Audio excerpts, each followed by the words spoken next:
Alright, how are you doing today, sir? So we are from MyGamer.com and we are playing Monster Hunter World Iceborne, which is newly released on PC, but it came out on console Some before? time ago. Yeah, it's been out on console, I think, for a little while. And I Yeah. know you love yourself some Monster Hunter. Yeah, I've been fairly addicted to Monster Hunter since the Like the PS2 version? PSP. I mean, Yeah. I'll be honest, like, when it was on the PS2, I wanted to get into it, but, um, it was just one of those things that it wasn't a super rare game, but it was still, uh, not something that everyone really knew about. Like the PS2 version, Yeah. anyone who says they were big in Monster Hunter with the PS2 version, I'm not going to call you a liar. I'm just going to say I don't believe you. Yeah, it didn't really pick up Steam until really the PSP version, I didn't think. The first there was like a couple PSP versions maybe? The PSP, well, so there's only like Monster Hunter 1 and 2 on the PSP, and then after that it was sort of a Nintendo item. Yeah, it was on Wii. There was the one Wii exclusive. Um, There was Monster Hunter like it was on the DS and then the Wii U. so Monster Hunter was on PS2. Monster Hunter World is what we're playing now. Monster Hunter Generations on 3DS. Oh, Monster Hunter Freedom Unite was on PSP. That's what we're thinking of. And Yeah. then Monster Hunter 3 Ultimate was on Wii U. Then there was Monster Hunter Portable Third, which is on PSP. Yep, one of them was on the Wii. That's the one And that then, I started to like. I played yeah, all of the PSP ones. And I have them all, and I like them. But it was the one that was on the Wii that kind of started to get its grips into me. that is And, Monster Hunter Tri. yeah, and then after that, it was just sort of. I knew it was sort of like something like super special. Um, and we had a former writer from the site who was a big Monster Hunter guy that I'd meet up with occasionally and hunt monsters online and Oh, try. really? He went on to actually work for, like, I think it was Game Loft or something. Oh, yeah, that was Keith at the time. Yeah, Keith. Really good guy. Um, Great Monster Hunter. Can't speak for his writing. Oh, yeah, he was a good writer too, yeah. Yeah. Didn't read a lot of his articles. Can only really speak about his monster hunting ability. Yeah. Excellent Monster Hunter, though. Yeah, that kind of happens a lot. That you just like lose connections to your online match. Yep. Uh, it's funny in a little bit because there have definitely been times that like I was in a group hunting a monster and like we were all railing on the monster and it just sort of felt like it didn't know what to do. So it just sat there and looked at me while I just kept beating on it for a while. So I did like a shit ton of damage. And then it finally just decided to run away. And even then it seemed like it felt like the AI was broken for a bit. You don't really play Monster Hunter online co-op now, do you? You still play it solo a lot, mostly? Mostly I do, yeah. Every now and then there'll be like a hunt that I'm just like, fuck this, and I'll do. The cool thing about this is you can just send up an SOS flare, or you can look to see if someone else has. requested backup in a quest, and if it's a quest that you're trying to clear too, you can just jump into it and it'll count towards your clear. So, Oh, okay, all right. so there's a lot of like, so you can kind of just see like, oh, like there are literally 3 other people on this quest right now that I need to complete, and it looks like they've just started it, and it's a pretty balanced group if I join it, so fuck it, I'm just gonna join this group and we're just gonna beat the shit, because it's not guaranteed victory if you have 4 people, because you can... Does the difficulty rebalance itself? If you faint too many times, so like if someone like dies or passes out too many times when you're fighting a when you're fighting a monster, yeah, it'll straight up say like, no, you're done.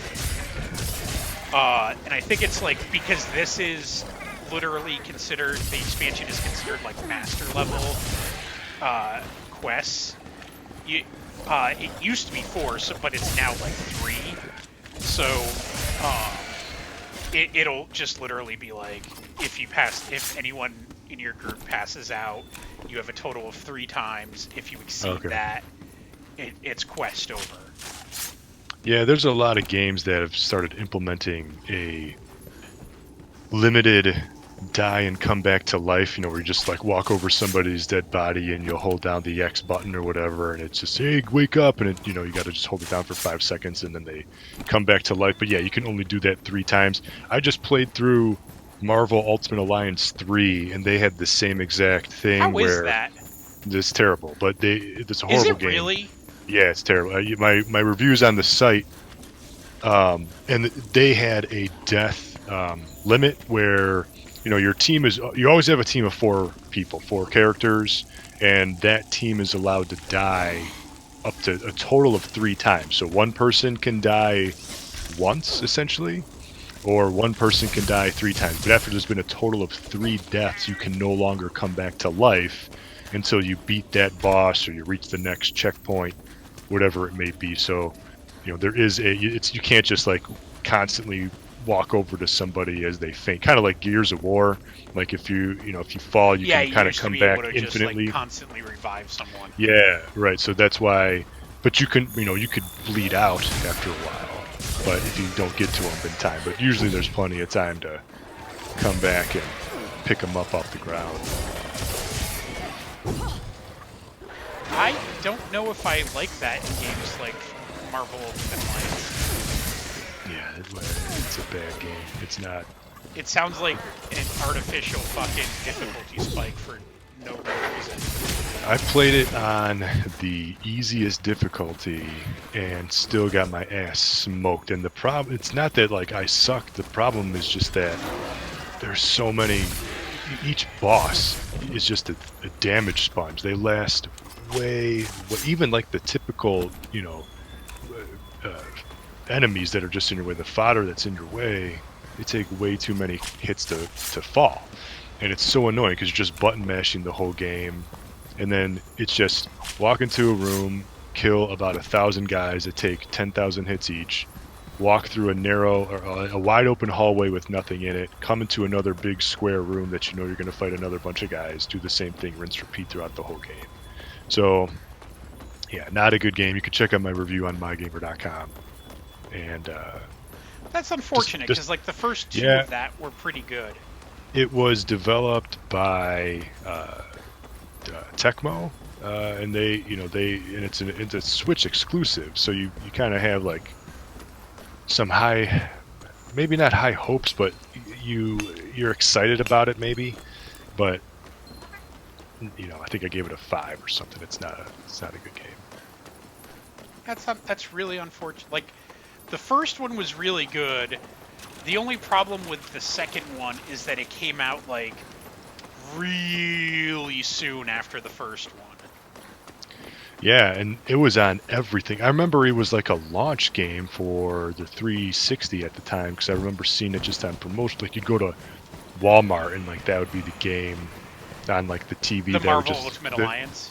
Marvel Ultimate Alliance, like on the loop, because it's like the cool cinematic cutscene. It's not even like Yeah, gameplay. and Very cinematic. everyone played that or owned it or knew a friend that owned it if you had a 360.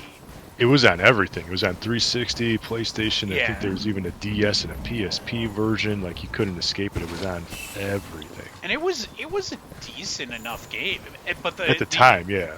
The only problem with it was like, and the second one was just. I mean, it was the second one was fine. I had no issues with the second one. My only issue with the second one was literally that it was like, cool, this comes out like a year and a half later. And it's like, I was kind of late to the party of the first one and had just played through like Marvel, like, you know, the Ultimate Edition of the first one. And I was like, I kind of don't need to play through this. Yeah, it's just more of the same. It's just maybe some new characters, but it's basically just the same button mashing. Yeah. But I mean, you know, a Diablo kind of style beat 'em up. Right. You know, that's not bad every, you know, 2 years or so if it's done well, but if it's not done well, oh man, those seams, they're very visible. It's a slog, you know. My dog's saying hi. I noticed. Like, hey, puppy dog. She just likes Monster Hunter World Iceborne too. Yeah, it's a 0 bark 30, as they say.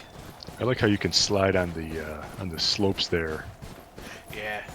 So the whole game. Now I don't know much about Monster Hunter. I have limited knowledge about limited experience with it, but this entire game is just on an ice planet. That's like this game's gimmick. No, that's the expansion is okay, that it's just the DLC.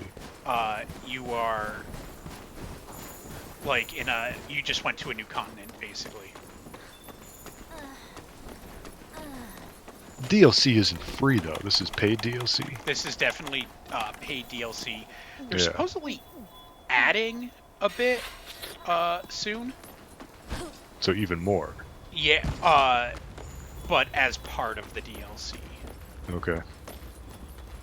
How much was it, the DLC? It's $40. Oh wow, so that's basically a whole new game.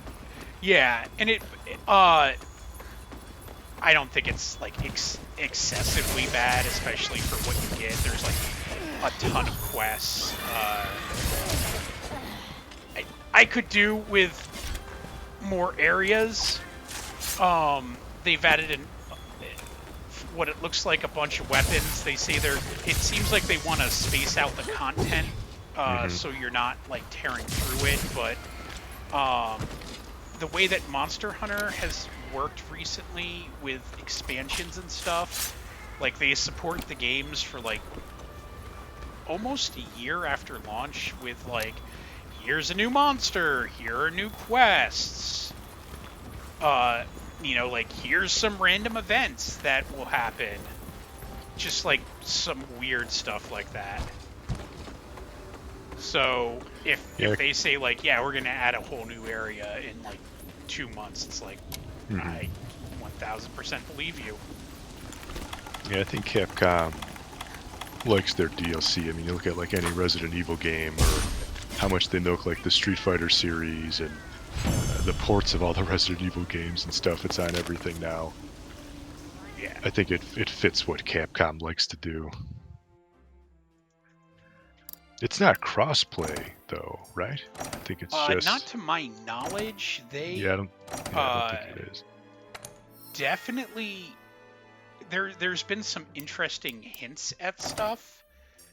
I'm going to say no, but they definitely have in the past hinted that they wouldn't mind that, but the content is released at different waves. Okay. So when you completed that quest, did you just automatically warp back?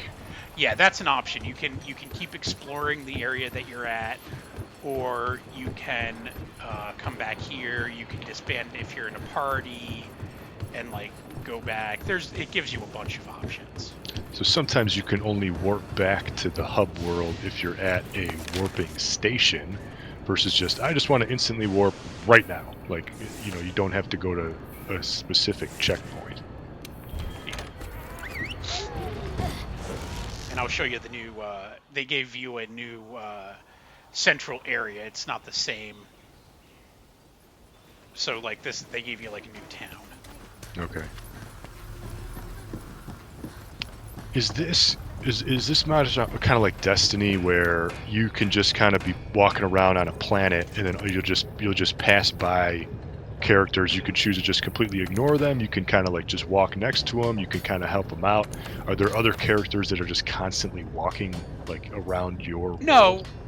like you go up to the board and it'll be like, okay, here's like quests that we need you to do, and you can go into the areas and just wander around, which sometimes you do legitimately need to just go into areas and be like, I just literally need to go in here and mine crap. Like I need to go in and I need to mine like 12 of these gems, and I need to do this for like 20 fucking minutes. Yeah, to like, just gotta grind to get the one thing. To upgrade this. Yeah. It's gonna suck, but if I want like a new set of gloves, I'm just gonna have to fucking do it. Yeah, I think with these open world games, I mean that's the loop. You know, go out, kill some dudes, get some better loot, use that loot to make better stuff to go kill better, higher leveled enemies. You know, but you got to do it the right way. You kind of have to like constantly give something new to the player, otherwise it just gets boring and grindy. You're always going to grind for like the, you know, those rare items and gems and stuff that you need, but you still gotta. It could get boring quick if it's not done the right way. Absolutely, I 1000% agree. And I think that Monster Hunter, for the most part, has managed to do a good job of that. Yeah, they normally are extremely good about the like feedback loop inside this stuff. I think Monster Hunter, man, I gotta look, but I think it's on Game Pass. If not, maybe not like Iceborne or something, but I think Monster Hunter is an Xbox One Game Pass game. I should check it out.